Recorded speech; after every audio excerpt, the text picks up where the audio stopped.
Okay, guys, 20th cut on the throttle body injection Mission Impossible. Guess what? Woohoo! All right. That's big excitement from me. Liquid looks good. By the way, I'm starving. I gotta eat something. I get low blood sugar. I get extra grouchy. Looks good on our valve. In fact, I think the liquid looks, I would say, almost identical to what we had. Let's take a look at the bore. Okay. Not bad. A little bit of a drip, but everything else looks nice and wide and spread out. As far as I can tell, that looks pretty much the same. Now, the only thing different with this cut is I leaned that ramp over even more. Look at the size of the notch I have by the guide at this point. I took a nice big piece of metal out of that. Now, that's going to add to our port CCs. But if it flows better, who cares? Remember, it's going to be a pretty high RPM piece, so you need to get the air around the turn. And the only way to do that is with the short side. This short side was actually filled with clay. Charlie, you want me to heat these ribs? Yeah, Mom, that'd be great. Okay. My mother-in-law is down. I can get real food. Okay, as far as going up into the bowl and up into the chamber, it looks pretty damn good to me, guys. Okay, you can see the clay. It's a little lumpy and bumpy from my finger, but it's better than nothing. And as far as our ramp has leaned over quite a bit. It's starting to look more and more like a...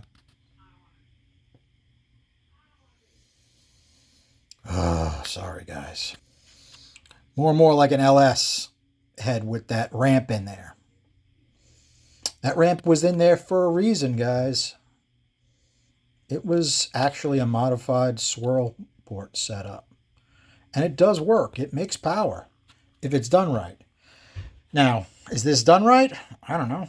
I'm kind of figuring it out as I go. But as of right now, I think we got a pretty fat curve going on. I'm pretty happy with the swirl, and I'm pretty happy with the flows at this point. So let's move on to that. Okay, guys, let's go over this, and then I can go and eat something because I'm starved. All right, 20th cut, 208.50, more ramp work. Okay, this was major ramp change here. That was our 19th cut. This is our 20th cut. It's nice, they're right next to each other. These pluses and minuses are in reference to this. Equals, plus, plus, plus, plus, plus, plus, plus. Winner. It's a winner. Is it huge? No. 203.1, 203.5. Small gain, small gain, small gain, small gain. 10 CFM at 700. Hear my mother-in-law. Oof. 10 at 800. Okay, we went from 297 to 305. At 9, 300.3 to 305.4. See, it doesn't go up. It kind of maxed out at 800, and then it's like stuck. But that short side is not perfect. It's got my finger dents all over. It's pretty good for what it is. In reality, since I need one that runs, that short side would have to be a little bit taller. But I don't see that being a detriment, to be honest. Sorry, guys. Take a look at our swirl. As you lean that ramp over more, you figured it'd knock the swirl down. Well, plus, minus, plus, minus, minus, minus, minus, minus, plus, plus, plus, minus, minus, minus. This was 4,000 and change at 1 inch. This was almost 4,000 at 1 inch. Let's say if we run 600 plus, 2483, 2380. To be honest, I wouldn't mind knocking it down a touch more. All right. Give me some input on what I should do next according to what we see here, because I'm interested in your opinion. Now, this is interesting. See, we were only 190 at the top of the pinch. Top of the pinch came alive, but look how fast it's getting. As soon as you start approaching 300, it's causing a restriction. So I may add some area to that. I'm thinking about it. But look at how everything else straightened up, right? our center of the cylinder went down 16.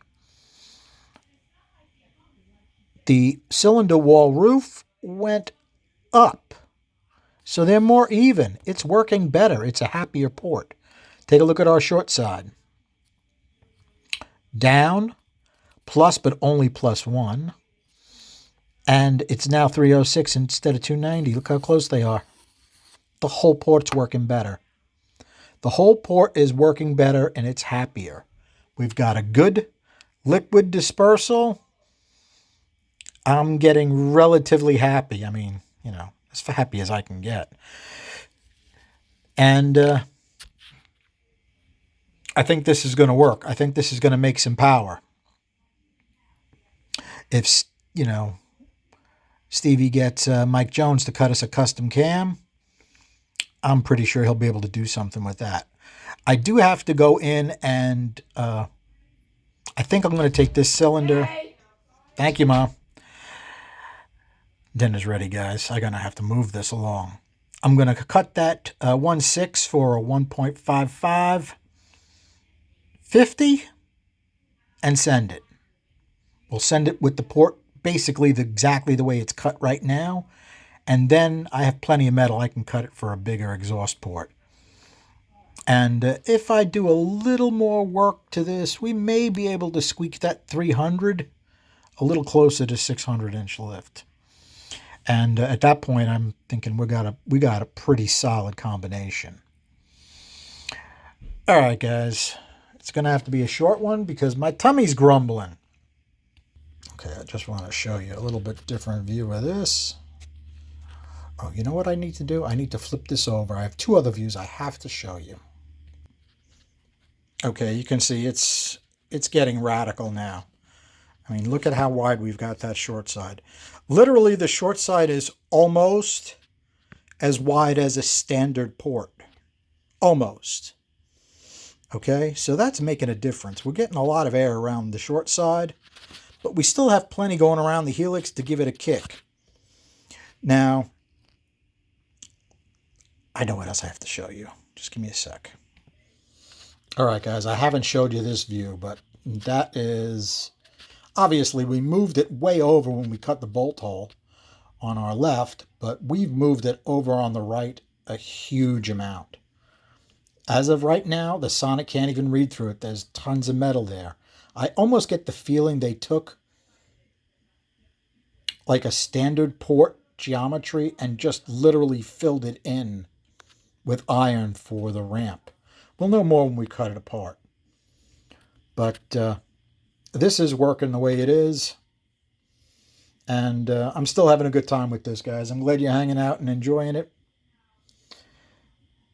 And I'm going to go get something to eat.